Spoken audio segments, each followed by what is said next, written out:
Hello students, आप सबका स्वागत है रजनी क्लासरूम में। और आज के इस वीडियो में हम पढ़ने जा रहे हैं आपकी फ़र्स्ट फ्लाइट की पहली पोयम डस्ट ऑफ स्नो, जिसके राइटर हैं रॉबर्ट फ्रॉस्ट। बुक आपकी फ़र्स्ट फ्लाइट, सब्जेक्ट है क्लास 10th इंग्लिश। और इस वीडियो में हम एनसीईआरटी एक्सप्लेनेशंस, क्वेश्चन आंसर्स और स्टैंजा की मीनिंग समझेंगे लाइन बाय लाइन। तो अगर आप नए हैं तो इस चैनल को सब्सक्राइब कर लें, ताकि सभी आने वाली इम्पोर्टेंट वीडियोस हैं आपकी क्लास 10th की, उसके नोटिफिकेशन आपको मिलते रहें और कोई भी वीडियो आप मिस ना कर सकें, क्योंकि एग्ज़ाम्स में क्वेश्चन कहीं से भी आ सकते हैं और हम आपकी पूरी हेल्प करेंगे कि आप एग्ज़ाम्स में अच्छे नंबर सिक्योर कर सकें। तो चलिए बात करते हैं dust of snow. Robert Frost की ये पोएट है। रॉबर्ट फ्रॉस्ट एक अमेरिकन राइटर हैं, पोएट हैं। उन्होंने बहुत सारी पोएम्स लिखी हैं, तो उसी में से एक पोएम है डस्ट ऑफ स्नो। तो डस्ट ऑफ स्नो के बारे में मैं आपको बता दूं, हमारे समाज में बहुत सारी ऐसी धारणाएं हैं और कुछ सुपरस्टिशियस थिंग्स हैं, या आप इसे हिंदी में कहें तो अंधविश्वास हैं, कुछ मिसबिलीफ्स हैं। और उन्हीं बिलीफ्स में से ऐसा माना जाता है कि कौवा होता है वो नेगेटिव एनर्जी का प्रतीक होता है। अब कौवे के बारे में आप क्या सोच रहे हैं? कौवा जनरली आपने मूवीज़ में देखा होगा, तो हॉरर मूवीज़ में पुरानी हवेली के अंदर, कब्रिस्तान, शमशान घाट, ऐसी जगहों पर कौवे का यूज़ करके दिखाया गया है। कोई भी भूत की या फिर कोई भी ऐसी हॉरर मूवी होगी जहाँ पर कुछ दिखाना होगा नेगेटिव, तो वहाँ पर कौवे का यूज़ किया गया है, या फिर बिल्ली का यूज़ करते हैं हम।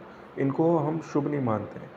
और ऐसे ही एक हेमलॉक का ट्री होता है, जो मतलब पहाड़ी जगहों पर या फिर बर्फ़ वाली जगहों पर पाया जाता है, जनरली यूएस में पाया जाता है। तो वो पॉइजनस ट्री होता है, उसको अपशगुन मानते हैं। और उसके ऊपर जो ब्यूटीफुल फ्लावर खिलते हैं वो जनरली खूबसूरत होते हैं, पर फिर भी इस पेड़ को काफ़ी जहरीला पेड़ माना जाता है। तो हेमलॉक को एज अ जहर दिखाया गया, और जहर हमेशा नेगेटिव होता है।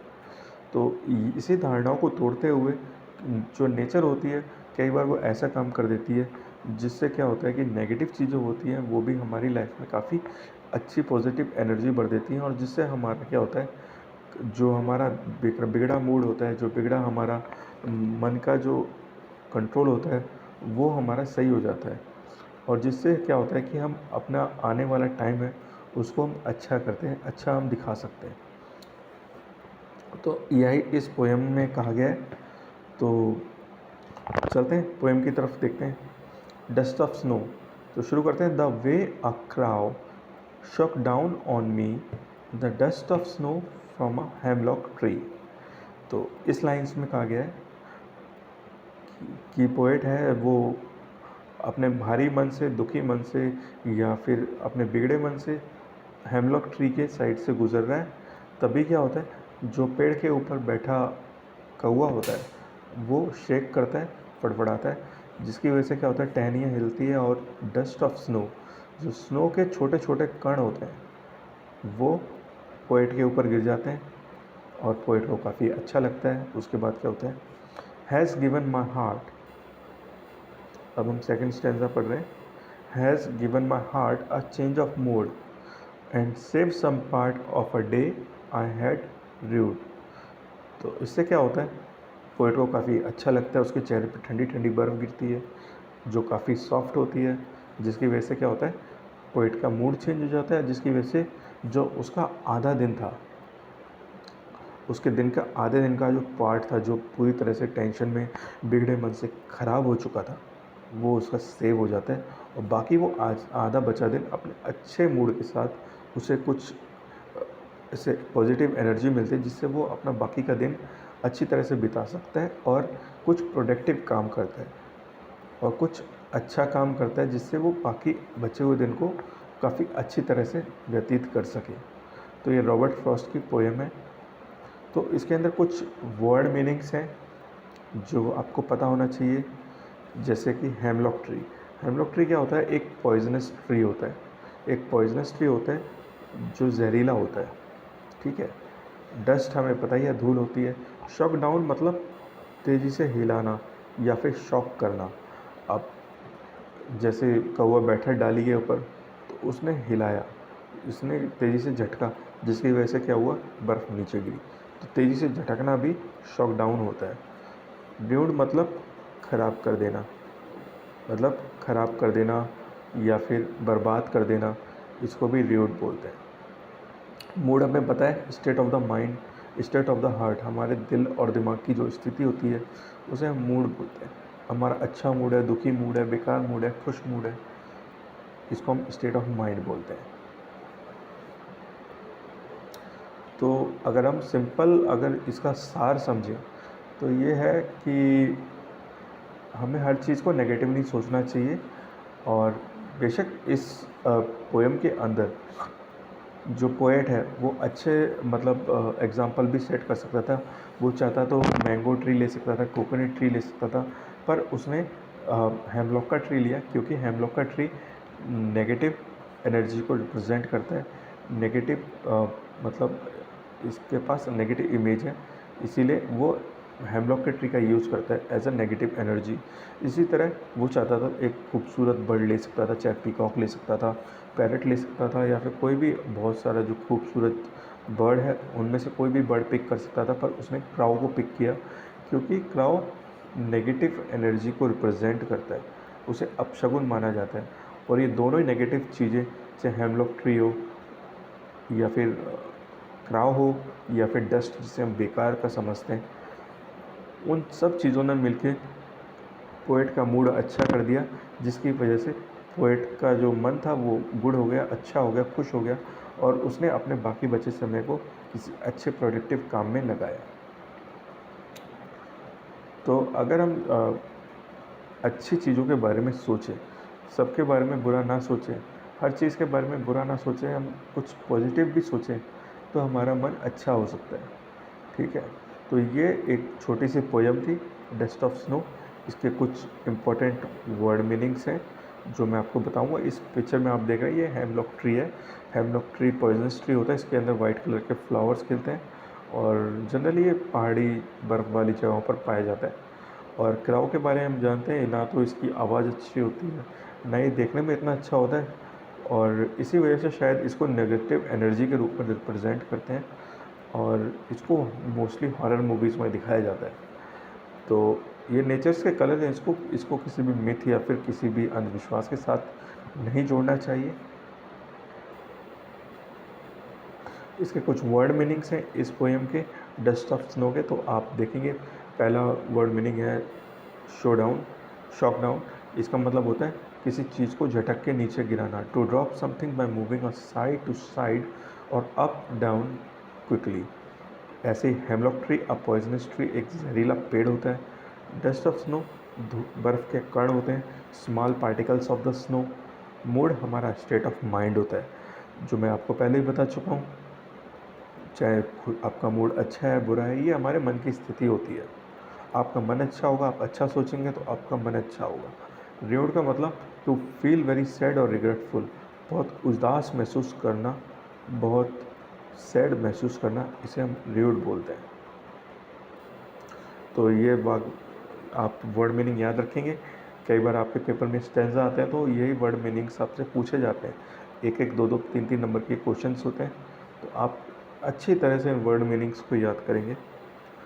अब कुछ आपके यहाँ पर क्या होते हैं, लिटरेसी डिवाइस होते हैं। यहाँ पर कुछ आप कह सकते हो कि किसी भी पोएट को पहचानने के लिए, किसी की पोएम को पहचानने के लिए, उसके भाव को पहचानने के लिए कुछ यहाँ पर आप कह सकते हैं पोएम के डिवाइसेस होते हैं या फिर पोएम्स के कुछ कैरेक्टरिस्टिक्स होते हैं। ऐसी एक कैरेक्टरिस्टिक्स है अल्ट्रेशन। अल्ट्रेशन क्या होता है, जब भी किसी लाइन्स के अंदर कोई कॉन्सोनेंट साउंड होता है वो रिपीट करता है तो वो अल्ट्रेशन होता है। अब फॉर एग्जांपल अगर हम पोएम में आते हैं तो अगर हम देखें पहली दो लाइन्स का ही एग्जांपल ले लेते हैं, फर्स्ट स्टैंजा का एग्जांपल लेते हैं, तो पहले लाइन में ओ डब्ल्यू डब्ल्यू आ रहा है, वही साउंड थर्ड लाइन में रिपीट हो रहा है। अब सेकंड स्टैंजा की बात करें, सेकंड लाइन में भी बात करें तो लास्ट में मी आ रहा है, फोर्थ लाइन में भी लास्ट में ई आ रहा है, पर ई हमारा कॉन्सोनेंट नहीं है।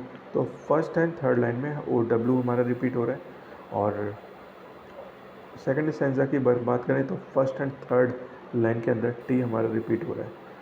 तो ये हमारे अल्ट्रेशंस हैं इस लाइन के अंदर।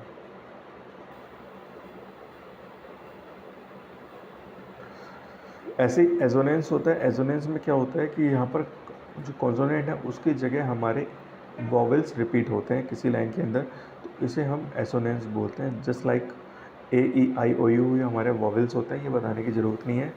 तो वॉवेल्स जब रिपीट होते हैं किसी लाइन के अंदर तो ये एजोनेंस कहलाते हैं।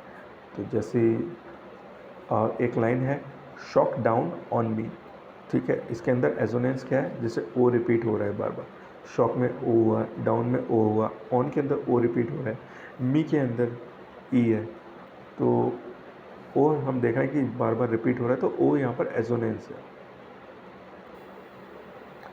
ऐसे इंजैममेंट, इंजैममेंट क्या होता है कि कोई सेंटेंस कंटिन्यूसली चल रहा है किसी पोएम के अंदर without any comma, inverted comma, punctuations या फिर कोई फुल स्टॉप नहीं है, कंटिन्यूसली चल रहा है, तो ये इंजैममेंट है। अगर आपने गौर किया होगा तो ये पोएम है, ये एक इंजैममेंट पोएम है। कैसे, मैं आपको दिखाता हूँ। अब ये पोएम देखिए, इस पोएम के अंदर आप देखेंगे कि फ्रॉम फर्स्ट टू लास्ट कोई कॉमा नहीं है, कोई इन्वर्टेड कॉमा नहीं है, कोई फुल स्टॉप नहीं है, ये कंटिन्यूसली डाउन फ्लो हो रही है, जैसे ऊपर से जा रही है वैसे ही नीचे तक आ रही है, कोई इन्वर्टेड कॉमा नहीं है, कुछ नहीं है, तो ये इंजैममेंट का एग्जाम्पल है। ये सब मैंने आपको इसलिए बताया कि इसका यूज़ है आगे। ऐसे इमेजनरी, इमेजनरी क्या होती है, अगर किसी भी पोएट के अंदर जो भी हम रीड कर रहे हैं उसकी इमेज हमारे माइंड में बनती रहे, तो उसको हम इमेजनरी बोलते हैं। मान लीजिए आप किसी पैरट के बारे में पढ़ रहे हैं, या फिर किसी आप पिकॉक के बारे में पढ़ रहे हैं, या फिर कुछ खाने की चीज़ के बारे में आप पढ़ रहे हैं और आपके दिमाग में वैसी इमेज जनरेट हो रही है, आप खुद ऐसी इमेज अपने दिमाग में बना रहे हैं, तो एक इमेजनरी होगी। तो ये सब चीज़ें मैंने इसलिए बताई हैं क्योंकि आप समझ सकें कि यहाँ पर कौन कौन से लिटरेसी डिवाइसेस यूज़ हो रहे हैं। ये लिटरेसी डिवाइस कई बार आपके बहुत सारे आने वाली जो पोएम्स हैं आगे उसमें आप यूज़ करेंगे, तो इसको समझना बहुत ज़रूरी है। तो एजोनेंस मैंने आपको बता दिया, ओ साउंड प्रोमिनेंट है तो एजोनेंस मैंने आपको बता ही दिया। अल्ट्रेशन मैंने आपको बताया, जब कॉन्सोनेंट रिपीट हो तो वो अल्ट्रेशंस होते हैं।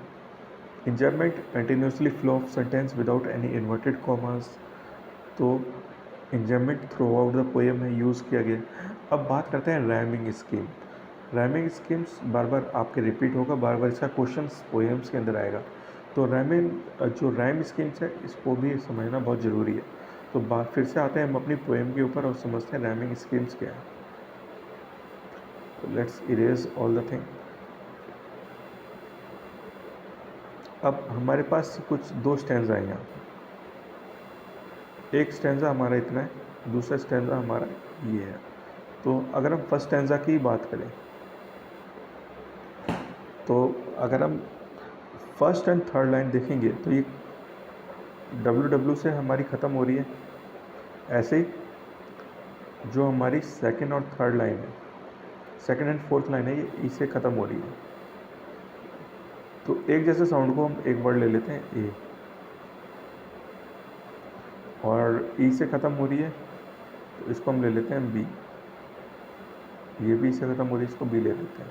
तो अभी तक की हमारी राइमिंग स्कीम क्या है, ए बी ए बी। अब सेकंड स्टैंजा की बात करते हैं। फर्स्ट एंड फोर्थ लाइन देखिए टी से ख़त्म हो रही है तो इसको हम सी ले लेते हैं, और ऐसे ही सेकंड एंड फोर्थ लाइन हमारी डी से ख़त्म हो रही है तो इसे हम डी ले लेते हैं।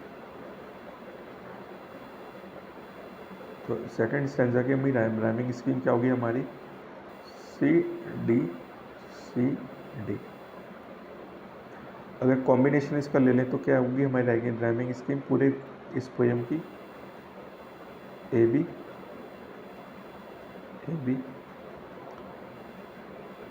C D. तो ये इसकी राइमिंग स्कीम होगी, इस तरह से राइमिंग स्कीम निकालते हैं। तो इस पोएम की राइमिंग स्कीम क्या है, जैसे हमने अभी निकाली थी ऊपर, वो इसकी राइमिंग स्कीम है ए बी सी डी, यही निकाली थी हमने, तो ये हमारी राइमिंग स्कीम होगी है। अब टेक्स्ट बुक के कुछ क्वेश्चन आंसर्स हैं जो एग्ज़ाम्स में आते हैं, वो भी समझने ज़रूरी है और इम्पोर्टेंट भी है। तो what is the dust of snow, question number 1 है हमारा। और what does the poet says has change his mood, how has the poet mood change. ठीक है, तो डस्ट ऑफ स्नो क्या है, ये पार्टिकल्स हैं बर्फ़ के। तो dust of snow is the particle of snow. ठीक है, ये तो ठीक है। The particle of snow fails on the poet. अब जो पार्टिकल्स हैं ये पोएट के ऊपर गिरे हैं, जिसकी वजह से क्या हुआ, एंड दिस चेंज मूड, इससे क्या हुआ, पोएट का मूड चेंज हो गया। इट रिमूव्स हिज सैडनेस, उसकी सैडनेस दूर हो गई। तो इस तरह से आपको आंसर करना है। अब क्वेश्चन नंबर 2 है, how does the Frost present the nature in this poem. ये फॉरेस्ट नहीं है, फ्रॉस्ट है। ठीक है, फ्रॉस्ट पोएट रॉबर्ट फ्रॉस्ट का नाम है। यहाँ पे स्पेलिंग मिस्टेक है, थोड़ा सा आप ध्यान रखेंगे। यहाँ पर फ्रॉस्ट यूज़ हो रहा है, रॉबर्ट फ्रॉस्ट। इस चीज़ को आप थोड़ा ध्यान देंगे। ठीक है, how does the Frost present the nature in this poem. तो इस पोएम में फ्रॉस्ट ने नेचर को कैसे प्रेजेंट किया है। What are the birds that usually named in the poem. इस पोएम में कौन कौन से वर्ड्स जनरली यूज़ किए जा सकते थे। और do you think crow is often mentioned in the poem, क्या क्राउ जनरली पोएम्स के अंदर यूज़ किया जाता है। What images come to your mind when you think about crow. जब भी आप क्राउ के बारे में सोचते हैं तो आपके माइंड में क्या क्या इमेजेस आती हैं। तो generally poets takes the birds trees which are known for the beauty and good qualities like peacock, parrot, cuckoo, myna, trees full of the beauties, flowers and fruits. अब जनरली क्या होता है कि पोएम में जब भी कोई दूसरी पोएम्स होती है उसके अंदर जो कवि होता है वो ऐसी बर्ड्स का यूज़ करता है या फिर ट्रीज़ का यूज़ करता है जो ब्यूटीफुल होते हैं, जो अच्छे दिखने में होते हैं। जैसे पिकॉक का ट्री, पिकॉक का बर्ड, पैरट, मैना, कोयल, ऐसे बर्ड्स यूज़ किए जाते हैं। और ट्री भी ऐसे यूज़ किए जाते हैं जो काफ़ी अच्छे हों। बट फ्रॉस्ट ने यहाँ पर टोटली डिफरेंट अप्रोच किया। But here the Frost has taken totally different approach, he choose crow. उसने क्या चूज़ किया यहाँ पे, crow, which is not often used in the poem, जो जनरली पोएम में यूज़ नहीं होता है। क्राउ ब्लैक कलर का होता है, काफ़ी उसकी हराश वॉइस होती है। Crow is black in colour, very harsh voice, and it is believe to be symbol of bad omen. और ये अपशगुन का काम करता है। बैड ओमन माने अपशगुन। ठीक है, इसको याद रखेंगे आप, bad omen. Thinking of a crow brings very depressing and sorrowful picture in our mind. हम जब भी हम क्राउ के बारे में सोचते हैं तो मैंने आपको बताया था पोएम के बीच में कि क्राउ का जनरली यूज़ होता है नेगेटिव एनर्जी के रूप में हम यूज़ करते हैं। हमारी धारणा बनी हुई है कि क्राउ जहाँ पर होगा वहाँ पे कुछ ना कुछ ख़राब चीज़ होगी, वहाँ पे कुछ अपशगुन होगा। ठीक है, ऐसे ही जब काली बिल्ली हमारा रास्ता काट देती है तो भी हम गलत सोचते हैं। तो हमने बिल्ली, क्राउ, बैट्स, इन सब के बारे में गलत धारणा सोच रखी है। तो जब हम क्राउ के बारे में सोचते हैं, जो हमने बातें सुनी है वही इमेजेस हमारे माइंड में बन जाती हैं। तो हम क्राउ के बारे में जब भी सोचते हैं तो हमें सॉरोफुल पिक्चर हमारे माइंड में नज़र आती है। दुख भरी या फिर नेगेटिव जो इमेजेस होती है वो हमारे माइंड में छप जाती है। ऐसे क्वेश्चन नंबर 2 का सेकंड है, again, what a hemlock tree. Why don't the poet write about more beautiful trees such as maple, oak और पाइन। कह रहे हैं कि इसमें हेमलॉक ट्री क्या है और पोएट ने कोई ब्यूटीफुल ट्री का यूज़ क्यों नहीं किया, जैसे मैपल का ट्री हो गया, ओक का हो गया, पाइन का ट्री हो गया, उसका यूज़ क्यों नहीं किया। अब हम सब जानते हैं हेमलॉक ट्री होता है एक पॉइजनस ट्री होता है जिसके अंदर वाइट फ्लावर्स होते हैं। Hemlock tree is an poisonous tree with small white flowers, it suits the crow better. अब इस पोएम के अंदर क्राउ के साथ हेमलॉक ट्री मैच कर रहा है क्योंकि हेमलॉक ट्री भी एक पॉइजनस ट्री है, नेगेटिव है, और क्राउ भी नेगेटिव इमेज रिप्रेजेंट कर रहा है। तो ये क्राउ के साथ मैच कर रहा है। So the poet does not mention any other beautiful tree. तो इसीलिए पोएम ने नेगेटिव इन्वायरमेंट दर्शाने के लिए कोई दूसरा अच्छा ट्री यूज़ नहीं किया है। So actually he did so to present the mood and feelings. Poet को मूड्स और फीलिंग बतानी थी, कैसे जो पोएट है वो दुखी है और उसके आसपास का इन्वायरमेंट भी कितना नेगेटिव है, कि नेगेटिव हेमलॉक का ट्री है, उसके पास नेगेटिव क्राउ है, नेगेटिव डस्ट है, फिर भी उसका मूड अच्छा हो जाता है। तो थर्ड क्वेश्चन है, what do crow and hemlock represent, joy और सॉरो। इसमें क्राउ और हेमलॉक क्या रिप्रेजेंट कर रहा है इस पोएम के अंदर, जॉय या फिर सॉरो, खुशी या फिर दुख। What does the dust of snow that the crow shakes off hemlock tree stands for. जब क्राउ ने शेक करके डस्ट ऑफ स्नो गेरी हेमलॉक के ट्री से, तो इससे क्या रिप्रेजेंट होता है। The crow and the hemlock tree represent sorrow and depression. तो इसमें क्राउ और हेमलॉक ट्री क्या रिप्रेजेंट कर रहे हैं, सॉरो एंड डिप्रेशन, दुखी और डिप्रेशन। इसमें वो रिप्रेजेंट कर रहे हैं, पोएट ने इसको सांकेतिक भाषा की तरह यूज़ किया है, रिप्रेजेंट किया है कि सॉरो को, हेमलॉक ट्री को और क्राउ को उसने माना है कि ये दुख और डिप्रेशन है। The dust of snow is the symbol of the natural Joy and energy. और डस्ट ऑफ स्नो, धूल को हम सब बेकार समझते हैं, पर पोएट ने यहाँ पर उसे जॉय एंड एनर्जी की तरह यूज़ किया। उसको जब बर्फ़ की धूल या फिर हम डस्ट ऑफ स्नो बोलें, धूल के कण जब उसके फेस पर पड़ते हैं तो उसको अच्छा महसूस होता है, जिससे उसको एनर्जी मिलती है और उसका मूड चेंज हो जाता है। तो यहाँ पर उसे पॉजिटिव एनर्जी की तरह उसने डस्ट ऑफ स्नो को लिया है और उसको सिंबल ऑफ जॉय और नेचुरल एनर्जी का उससे सिंबल माना है। तो dust of snow that crowd shakes from the hemlock tree means passing through the sad and depression moments, entering into the time full of Joy and optimism. ठीक है, तो जब डस्ट ऑफ स्नो गिरता है तो इससे क्या होता है, जो सैड और डिप्रेसिंग मोमेंट्स होते हैं जो पोएट के होते हैं, तो वो ख़त्म हो जाते हैं और वो फुल ऑफ एनर्जी हो जाता है। ऐसे ही तीसरा क्वेश्चन है हमारा, ये बहुत इम्पोर्टेंट क्वेश्चन है और इसको आप अपने हिसाब से आंसर कर सकते हैं, ये आपके पर्सनल व्यू के लिए। तो इसका पहले हम क्वेश्चन का मतलब समझ लेते हैं। Have you been times where you experience similar moments that change mood that day. आपके जीवन में भी ऐसा हुआ होगा, कई बार आपके साथ भी हुआ होगा कि आपका मूड बहुत ख़राब हो और सडनली आपका मूड किसी अच्छी न्यूज़ को सुन के चेंज हो जाए। तो आप सबके अपने अपने एक्सपीरियंस हो सकते हैं, हो सकता है किसी दोस्त ने आपको धोखा दे दिया हो और कुछ आपको खुशी मिल जाए, हो सकता है कि आपके पैसे लॉस्ट हो गए हों पर आपको सडनली कोई ऐसे पैसे मिल जाएं जिससे आप खुश हो जाएं, हो सकता है आपका वीडियो गेम ख़राब हो गया, वो आपको नया वीडियो गेम गिफ्ट में मिल जाए। तो सबके अलग अलग एक्सपीरियंस होते हैं, तो मैंने अपने एक्सपीरियंस के बेस पर ये आंसर लिखा है, आप अपने एक्सपीरियंस के बेस पर लिख सकते हैं। मैंने 2 एग्जांपल दिए कि मैं किस तरह से 2 अलग अलग टाइप में ये आंसर कर सकता हूँ। आप अपने हिसाब से आंसर लिख सकते हैं, अपने वर्ड्स में आंसर लिख सकते हैं। तो फर्स्ट एग्जांपल ब्लू कलर में है, वो है once I feel depressed with my father hurt knee. मैं तब डिप्रेस हुआ जब मेरे फादर ने अपनी नी को हर्ट कर लिया।